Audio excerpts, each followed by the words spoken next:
धम्मसंहिता YouTube चॅनलमध्ये आपणा सर्वांचं स्वागत। संविधान प्रबोधन मालिकेच्या 6व्या पुष्पाचा विषय भारताच्या लिखित घटनेच्या प्रारंभीचा कायदा हा आहे। या विषयाचे स्पष्टीकरण असे की इंग्लंड आणि भारताच्या इतिहासात 1765 या वर्षाचे महत्त्व आहे, कारण या वर्षी बंगालमध्ये दुहेरी राजवट निर्माण झाली। यामुळे कंपनी अधिकारी व इंग्लंडमधील जनता यांच्या अपेक्षा वाढल्या, त्यामुळे कंपनी दिवाळखोर झाली। त्यावर उपाय म्हणून ब्रिटिश पार्लमेंटने 1773 साली रेग्युलेटिंग ॲक्ट पास करून या कायद्याद्वारे भारतात राज्य स्थापन करण्याचा प्रयत्न केला। भारतात राज्यकारभाराची चौकट निर्माण केली। भारतात राज्यकारभारात हस्तक्षेप करून राजवटीची रचना केली। भारतातील भूप्रदेश ब्रिटिश सत्तेखाली आणले। कायदे कानून स्थापण्याचा अधिकार व उच्च न्यायालय स्थापण्याचा अधिकार असे अधिकार या कायद्याद्वारे मिळाले। ही शेवटपर्यंत व्यवस्था टिकून राहिली, म्हणून भारताच्या लिखित घटनेच्या प्रारंभीचा कायदा असे या कायद्याला म्हटले जाते। 1765 ते 1773 या काळातील ब्रिटिश पार्लमेंट आणि ईस्ट इंडिया कंपनीमधील या घडामोडी आहेत, त्याचा आपण इथे अभ्यास करणार आहोत। आपल्या अभ्यासाचा उद्देश असा की कोणत्याही प्रदेशाची सार्वभौम सत्ता कायद्याद्वारे कशी नियंत्रित करता येते याची झलक ब्रिटिश पार्लमेंटद्वारा केलेल्या रेग्युलेटिंग ॲक्टमध्ये मिळते। ते समजून घेण्यासाठी हा अभ्यास आहे। तसेच आपण ईस्ट इंडिया कंपनीचा काळ हा फक्त इतिहास म्हणून नव्हे, तर भारतीय संविधानाची ऐतिहासिक पार्श्वभूमी या दृष्टिकोनातून अभ्यास करीत आहोत। या दृष्टीने या विषयाकडे पाहावे ही सर्वांना विनंती। या विषयाचे स्पष्टीकरणासाठीचे मुद्दे पुढील प्रमाणे आहेत। 1. इंग्लंड आणि भारताच्या इतिहासात 1765 या वर्षाचं महत्त्व। 2. बंगालमध्ये दुहेरी राजवट। 3. दुहेरी राजवटीचे कार्य। 4. इंग्लंडमधील जनता व कंपनीचे अधिकारी। 5. हेस्टिंगची नेमणूक। 6. ब्रिटिश पार्लमेंटचे कंपनीवर निर्बंध। 7. कंपनीची दिवाळखोरी। 8. पार्लमेंटद्वारा कर्ज। 9. रेग्युलेटिंग कायदा। 10. कंपनीचे नियंत्रण। 11. बंगाल, मुंबई व मद्रासचा कारभार। आणि 12. उच्च न्यायालयाची सर्वोच्च न्यायालयाची स्थापना। 13. कायद्याचे महत्त्व। या मुद्द्याद्वारे संक्षिप्त स्वरूपामध्ये आपण या विषयाचे स्पष्टीकरण करणार आहोत। स्पष्टीकरणाचा पहिला मुद्दा आहे की इंग्लंड आणि भारताच्या इतिहासात 1765 या वर्षाचे महत्त्व हा। याचे स्पष्टीकरण असे की ईस्ट इंडिया कंपनीच्या इतिहासात आणि विशेषतः इंग्लंड आणि भारत या देशांच्या इतिहासात 1765 हे साल अत्यंत महत्त्वाचं आहे, कारण कंपनीच्या कारभाराला या वर्षापासून निराळे वळण प्राप्त झाले। या सुमारास दिल्लीपतीची साम्राज्य सत्ता संपुष्टात आली होती। प्लासी आणि बक्सार येथील विजयामुळे कंपनीला उत्तरेचं स्वामीपद मिळाले होते। कंपनीच्या प्रादेशिक सार्वभौमत्वाला सुरुवात झाली होती। येत पावे तो वास्तविक कंपनीला राजकीय क्षेत्रात कसले स्थान नव्हते। 1765 साली दिल्लीपती शाह आलमने एक फरमान काढून बंगाल, बिहार आणि ओरिसा या त्याच्या साम्राज्यातील सुभ्यांचे दिवाणी कारभारांचे अधिकार कंपनीस दिले। क्लाईव्ह 1760 साली मायदेशी गेला होता, पण बंगालमध्ये निर्माण झालेल्या परिस्थितीमुळे त्याला 1765 साली पुन्हा भारतात यावे लागले। बंगालचा गव्हर्नर आणि सरसेनापती म्हणून त्याला जादा अधिकारही देण्यात आले होते। दुसऱ्यांदा भारतात आल्यानंतर त्याने 18 महिने राज्यकारभार केला, परंतु ब्रिटिशांच्या साम्राज्याची पायाभरणी त्यानेच केली असे म्हणावे लागेल, आणि म्हणूनच भारताच्या इतिहासात त्याची दुसरी कारकीर्द ही अत्यंत महत्त्वाची झालेली आहे। स्पष्टीकरणाचा दुसरा मुद्दा बंगालमध्ये दुहेरी राजवट हा आहे, आणि याचे स्पष्टीकरण असे की 1765 साली क्लाईव्हने बंगालमध्ये दुहेरी राजवट सुरू केली। दुहेरी राजवट म्हणजे केवळ कंपनी सरकार आणि बंगालचा नवाब यांच्यामधील राज्यकारभाराची विभागणी नव्हे। बंगालचा नवाब हा मोगल बादशाचा सुभेदार या नात्याने 2 प्रकारचे हक्क उपभोगीत होता। पहिला प्रकार म्हणजे दिवाणी हक्क। यामध्ये मुख्यत्वे करून महसूल आणि मुलकी न्यायव्यवस्था यांचा समावेश होत असे. या दिवाणी हक्काच्या मोबदल्यात कंपनीने बादशाला वार्षिक 26 लाख रुपये सारा आणि मुर्शिदाबादच्या नवाबाला रोख 53 लाख रुपये देण्याचे कबूल केले. दुसरा प्रकार म्हणजे निजामी हक्क. यामध्ये मुख्यत्वे करून लष्करी फौजदारी न्यायासंबंधीच्या हक्कांचा समावेश करण्यात आला होता. हे निजामी अधिकार कंपनीला नवाबापासून मिळाले होते. स्पष्टीकरणाचा तिसरा मुद्दा दुहेरी राजवटीचे वैशिष्ट्य अथवा दुहेरी राजवटीचे नेमकं कार्य काय आहे हा आहे. आणि या विषयाचे स्पष्टीकरण असे की या दुहेरी राजवटीचे एक वैशिष्ट्य म्हणजे कंपनीकडे महसूल विषयक तसेच सैन्य भरती करणे अथवा कमी करणे ही कामे होती, पण कायदा आणि सुव्यवस्था प्रस्थापित करण्याचा अधिकार मात्र कंपनीकडे नव्हता. या दुहेरी राजवटीचा एक मोठा दुष्परिणाम म्हणजे सत्ता आणि जबाबदारी यांची फारकत करण्यात आली होती. कंपनीकडे सत्ता होती, परंतु राज्यकारभाराची जबाबदारी अथवा लोकांच्या कल्याणाची जबाबदारी मात्र नव्हती. 1770 साली बंगालमध्ये मोठा दुष्काळ पडला होता. याबाबतची आपली जबाबदारी झटकून कंपनी मोकळी झाली. हजारो लोक मृत्युमुखी पडले, परंतु कंपनी स्थित प्रज्ञासारखी राहिली. बंगालमधील दुर्दशेचे खापर त्या दुहेरी राजवटीवरच फोडणे अपरिहार्य आहे. क्लाईव्हला बंगाल संपूर्णपणे काबीज करणे अशक्य नव्हते, परंतु तसे करण्यात काही अडचणी होत्या.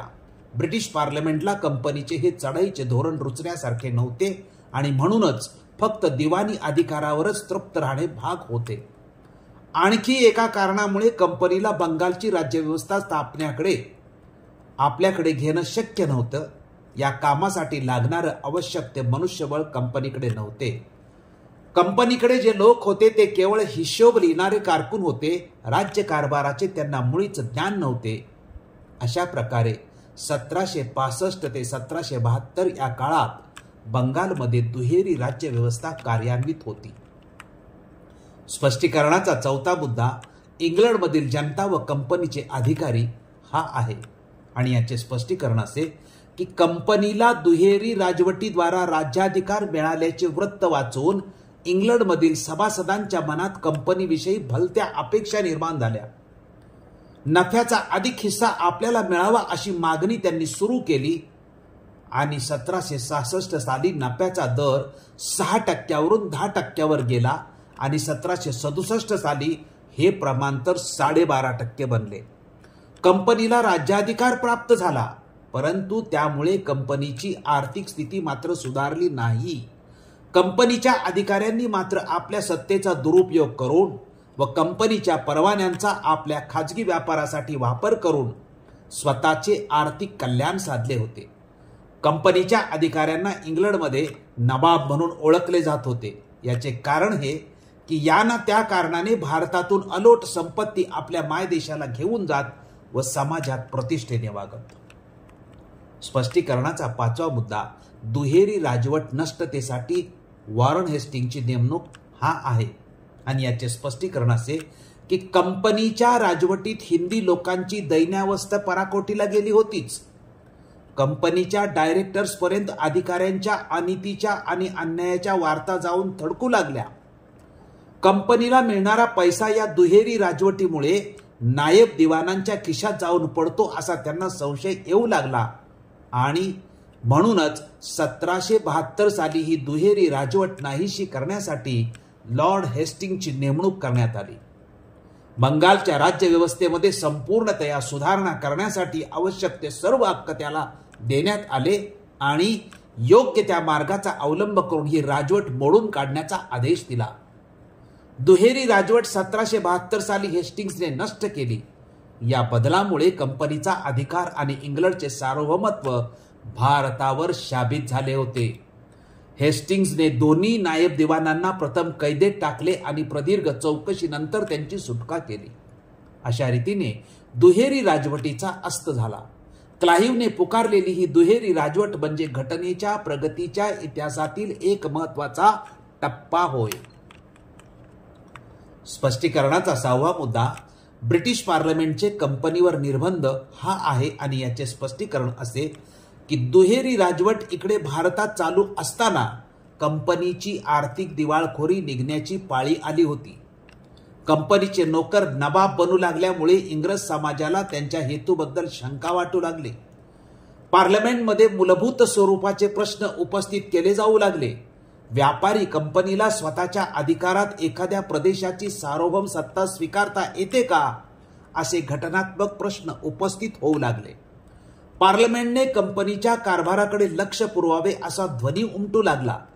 1766 सालापासून पार्लमेंटने कंपनीच्या व्यवहाराकडे लक्ष पुरवण्यास सुरुवात केली आणि त्यासाठी काही कायदेही पास केले.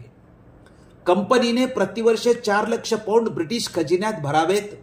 कंपनीच्या भारतीय प्रदेशावरील सत्तेचे नियंत्रण करण्याचा अधिकार पार्लमेंटला असावा. ठराविक किमतीच्या ब्रिटिश मालाची निर्यात करावी. कंपनीने सभासदांना 12.5% नफा द्यावा इत्यादी स्वरूपाचे हे सर्व कायदे होते.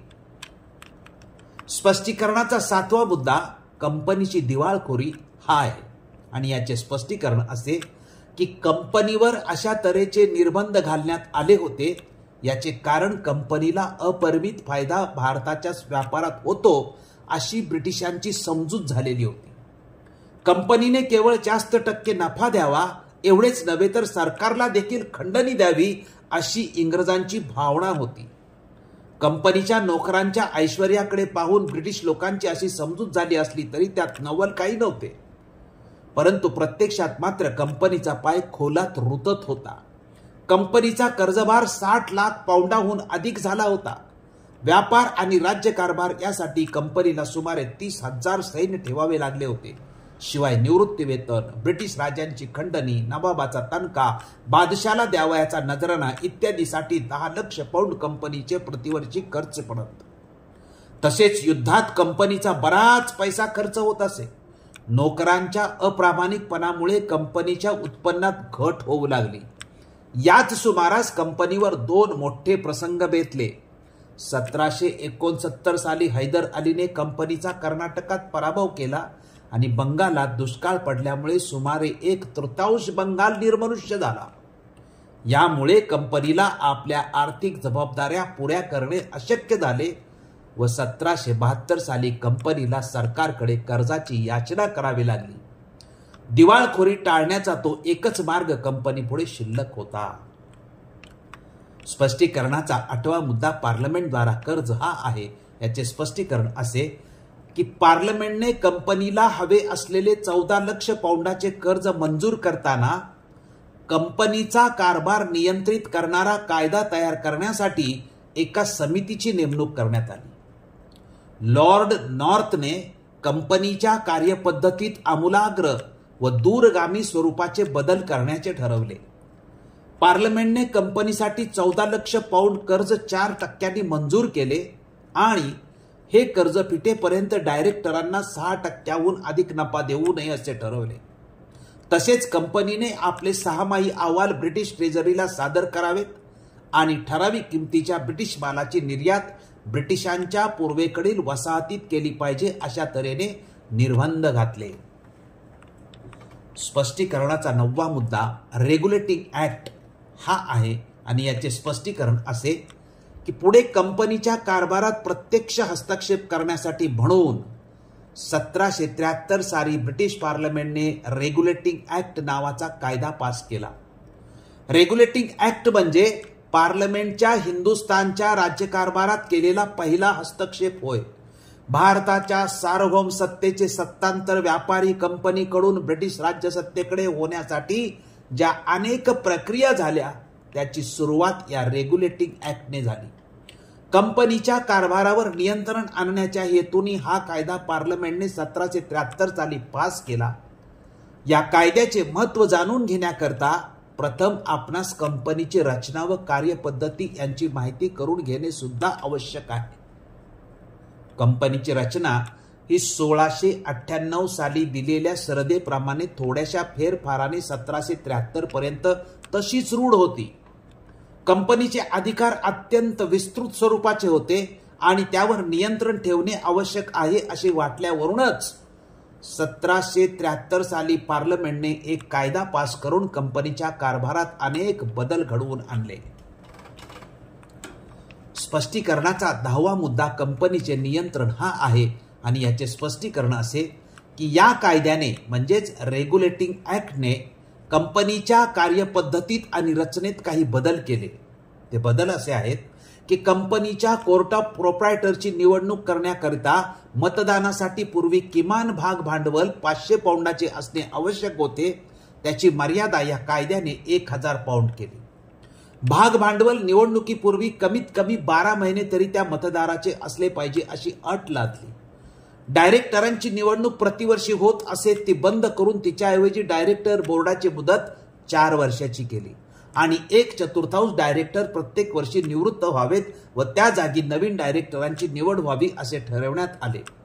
या कायद्याने गव्हर्नर जनरल आणि त्यांची परिषद यांची निर्मिती केली आणि त्यांचे बोर्ड ऑफ डायरेक्टरांशी कशा प्रकारचे संबंध असावेत तसेच डायरेक्टर आणि ब्रिटिश सत्ता यांचे परस्पर संबंध काय याबाबतच्या तरतुदी केल्या.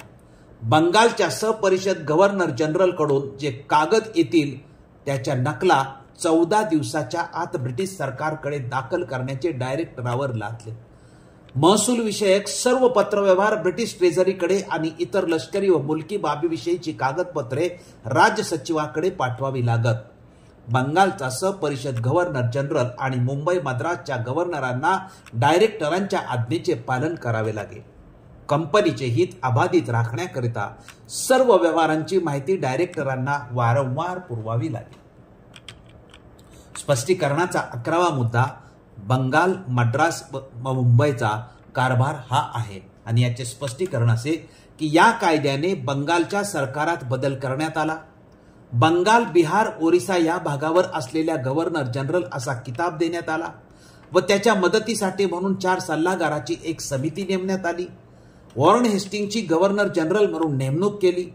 मुलकी कारभार, लष्करी सत्ता, राज्य कारभार, महसूल ही सारी कामे नवीन सरकारकडे सोपवण्यात आली. मुंबई आणि मद्रास या प्रांतावर प्रत्येकी एक गव्हर्नर असे त्यांना मदतीस एक परिषद असे. या कायद्याने बंगालचे श्रेष्ठत्व जाहीर केले कारण बंगालच्या गव्हर्नर जनरलचे हुकूम वरील दोन्ही प्रांतिक सरकारांनी मानावेत अशी नोंद या कायद्यात होती. म्हणजे मुंबईच्या आणि मद्रासच्या गव्हर्नरांनी सुद्धा बंगालच्या गव्हर्नरांचे हुकूम मानले पाहिजेत अशा पद्धतीची तरतूद या कायद्यामध्ये केलेली होती. स्पष्टीकरणाचा 12वा मुद्दा उच्च न्यायालयाची स्थापना हा आहे आणि याचे स्पष्टीकरण असे की फोर्ट विल्यम या कलकत्त्यातील वसाहतीत आणि त्याच्या कोतील, वखारी आणि प्रदेश येथे शांतता आणि सुव्यवस्था राखण्याकरिता कायदे कानून करण्याचा, वटहुकूम काढण्याचा अधिकार सहपरिषद गव्हर्नर जनरलला होता. मात्र असे करताना हे कायदे इंग्लंडच्या कायद्याशी विसंगत नाहीत हे पाहावे लागे आणि उच्चतम न्यायालयात जे रुजू करावे लागत. सहपरिषद राजाला हे कायदे 2 वर्षात रद्द करण्याचा अधिकार होता. बंगालमधील न्याय व्यवस्थेत या कायद्याने बरेच बदल घडवून आणले. या कायद्याने फोर्ट विल्यम या ठिकाणी एका उच्च न्यायालयाची स्थापना करण्याचा अधिकार राजाला देण्यात आला. या न्यायालयाकडे दिवाणी, फौजदारी, नीतिविषयक, धार्मिक या संबंधीचे सर्व खटले चालवण्याचा अधिकार सुपूर्द करण्यात आला. बंगाल, बिहार, ओरिसा या ठिकाणी राहणाऱ्या सर्व ब्रिटिश प्रजाजनावर या न्यायालयाचा अधिकार चालत असे. अशा रीतीने कंपनीच्या अधिकाऱ्यांच्या सत्तेवर या सुप्रीम कोर्टाने एक प्रकारचे नियंत्रण आणले होते. स्वतंत्र न्यायालयाची स्थापना झाल्यामुळे ब्रिटिश प्रजाजनांना व कंपनीच्या नोकरांना न्याय मिळू लागला. कंपनीच्या नोकराविषयी अनेक प्रवाद पसरलेले होते. नोकरांनी नजराने अथवा लाच घेणे हे या कायद्याने निषिद्ध ठरवले. कंपनीच्या नोकरांना लाचलुचपतीपासून परावृत्त करण्याकरिता म्हणून या कायद्याने वरिष्ठ नोकरांचे पगार ठरवून दिले. स्पष्टीकरणाचा 13वा मुद्दा कायद्याचे महत्त्व हा आहे आणि याचे स्पष्टीकरण असे की ब्रिटिश पार्लमेंटच्या भारताच्या राज्यकारभारातील हस्तक्षेपास या कायद्याने सुरुवात झाली. या कायद्याने कंपनीच्या वर्चस्वाखाली असलेल्या प्रदेशात सार्वभौमत्वाचे अधिकार पार्लमेंटने जाहीर केले नाहीत, परंतु अप्रत्यक्षरित्या राज्य स्थापण्याचा प्रयत्न केला. 1773च्या रेग्युलेटिंग ऍक्टला भारताच्या घटनेच्या इतिहासात महत्त्वाचे स्थान आहे. कंपनीचे राजकीय अधिकार या कायद्याने प्रथम मान्य करण्यात आले आणि कशा तऱ्हेची राजवट कंपनीने प्रस्थापित करावी याचा आराखडा घालून दिला. कंपनीच्या भारतातील राज्यकारभारात पार्लमेंटने अनेक कायदे करून दुरुस्त्या आणि सुधारणा केल्या. या सर्व कायद्यात अग्रक्रमाचा मान रेग्युलेटिंग ऍक्टला आहे. भारताच्या लिखित घटनेला 1773च्या या कायद्यापासून प्रारंभ झाला असे म्हणता येईल. कंपनीच्या राजकीय व्यवहारात हस्तक्षेप करण्याचा अधिकार पार्लमेंटला आहे. तसेच कंपनीच्या सरकारचे स्वरूप पार्लमेंट ठरवू शकेल. या गोष्टी या कायद्याने जाहीर झाल्या. कंपनीच्या अस्थिर आणि अंधाधुंदीच्या राज्यकारभाराला या कायद्याने स्थैर्य प्राप्त झाले आणि त्यामुळेच पुढचे सत्तांतराचे काम सुलभ झाले. या कायद्याने राज्यकारभाराची निर्माण केलेली चौकट थोड्याफार फरकाने शेवटपर्यंत कायम राहिली. या कायद्याने कंपनीची घटना बदलली, भारतातील राजवटीची रचना बदलली आणि काही अंशी भारतातील कंपनीचा भूप्रदेश एका श्रेष्ठ सत्तेखाली आणला आणि त्याबरोबर मंत्रिमंडळातून कंपनीच्या व्यवहारावर कार्यक्षम अशी देखरेख ठेवली जाईल अशी योजना केली, असे या कायद्याविषयी B.A. कीत यांनी उद्गार काढले आहेत. या विषयातील सर्व मुद्द्यांचा सारांश असा की 1773चा रेग्युलेटिंग ऍक्टद्वारा जी व्यवस्था निर्माण करण्यात आली ती कायम टिकून राहिली म्हणून हा भारताच्या लिखित घटनेच्या प्रारंभीचा कायदा असल्याचे स्पष्ट होते.